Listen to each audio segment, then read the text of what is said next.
Welcome to the Everything Podcast. I am your host, and in today's episode, we are going to be covering Dracula, a love tale. So as usual, what we'll do is I will go through some interesting information with regards to the show. We will watch the trailer and I will give you my thoughts afterwards. So without any further ado, let's get into it. So Dracula, a love tale, or simply Dracula, depending where you come from. And you'll see the release schedule. It's quite an interesting one.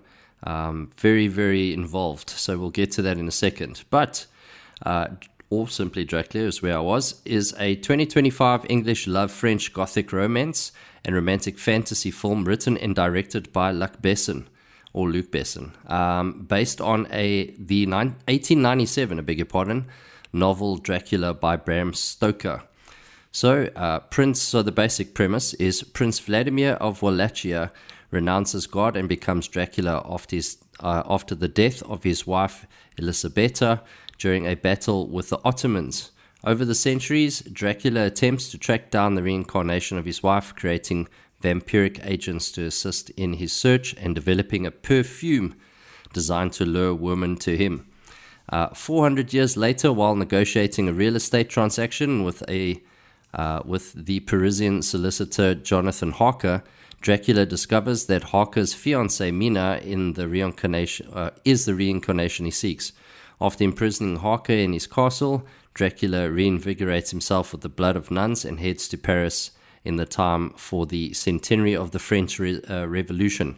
With the help of Maria, one of his vampiric followers, Dracula tracks Mina down and, destroying the perfume, reminds her of her past life as Elisabetta and takes her back to Wallachia, where she begs him to turn her into a vampire in order to live eternally by his side.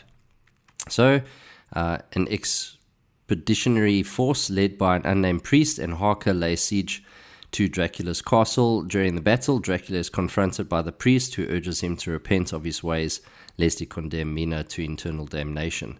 Dracula allows himself to be stalked by the priest and disintegrates in Mina's arms after declaring his love for her. So it might seem like I'm doing a bit of spoilers here. I'm really not. This is based on the book, basically.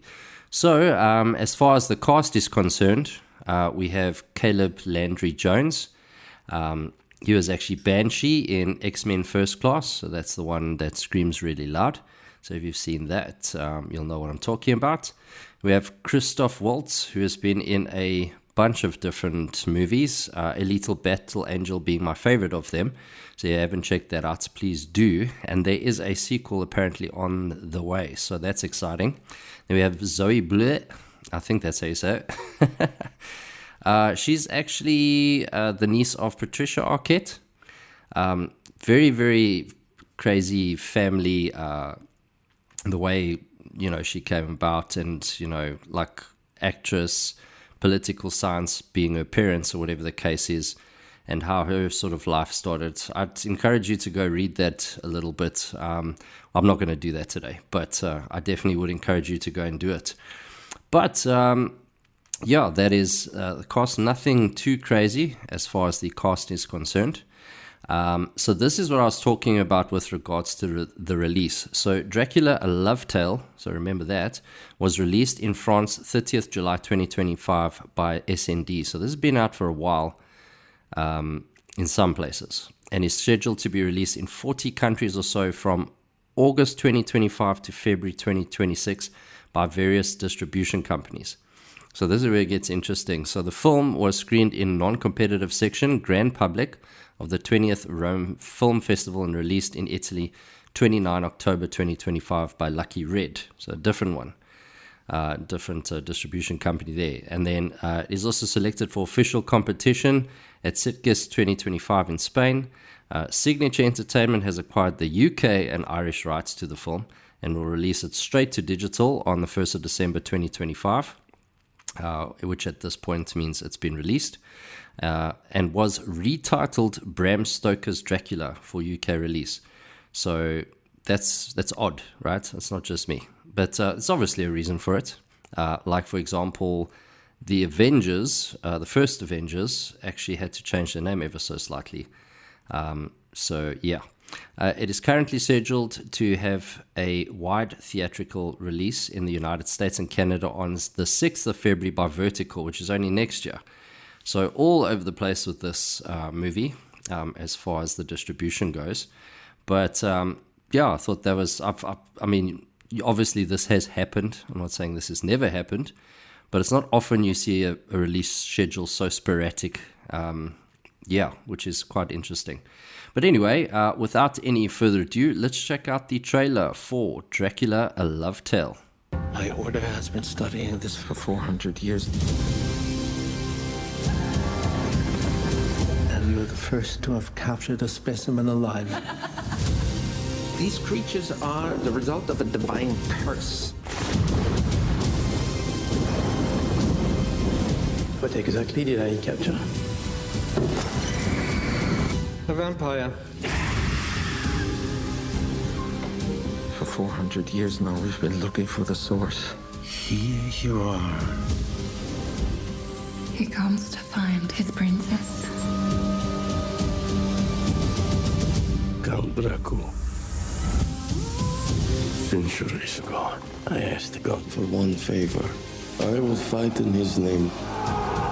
But I ask him to spare my wife. He took my princess. Tell your God that until he brings me back my wife, my life no longer belongs to him. Pure souls can be reincarnated. Since then, I have lived on waiting for her return. She's in danger. He's here. Let him come. If we succeed in destroying this demon, all those who he's bitten will be freed from the curse. God sent you here to kill me. God sent me here to save you.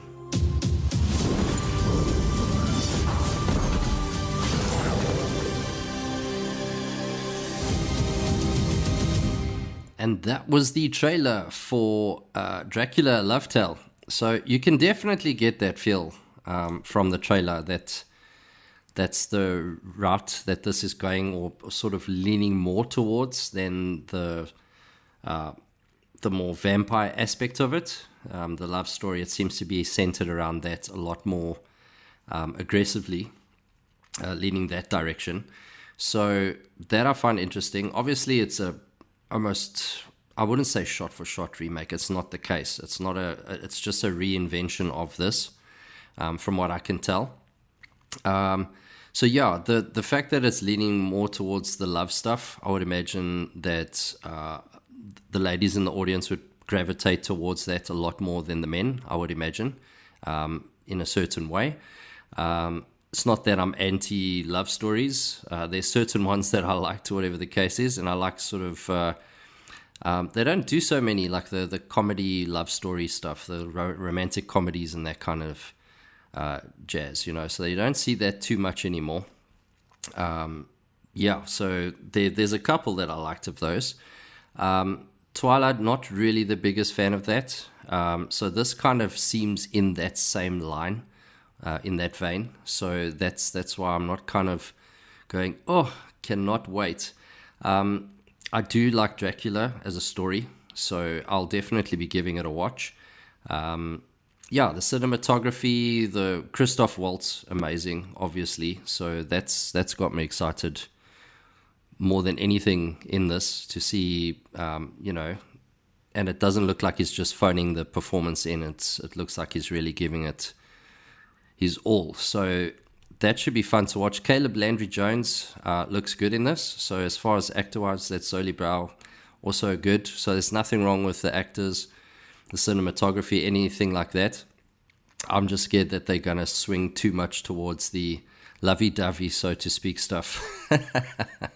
So it's not really my cup of tea per se, but I will definitely be watching this, and I might even give my thoughts on it afterwards to see maybe if it's something that was actually good or no. So Can't really tell from the trailer. It's nothing wrong. That's what I said. Nothing wrong with how it looks. It just, something in the trailer gives me that feel that that's what the route that it's going for, the romance side of things, you know. Where, like, it would be nice if it was balanced. I'm happy with that. If it's swinging one way or the other, yeah, it depends how they pull it off. So, yeah, all in all, not too shabby. Can't say I'm overly excited again, but that doesn't matter. I'd always give a movie a chance, especially if there's some interest, especially on the cast. I think that's where my interest is very much peaked. So let's see. One way to find out is to watch it and not just go, okay, the trailer. Yeah, because, I mean, trailers can be very deceptive, as I've mentioned. But, yeah, what do you guys think? Pop that in the comments below, as well as if you like today's episode. And as usual, please do show us some love by liking, sharing, and subscribing. But that is it for today's episode of the Everything Podcast, and we will see you in the next one. Goodbye.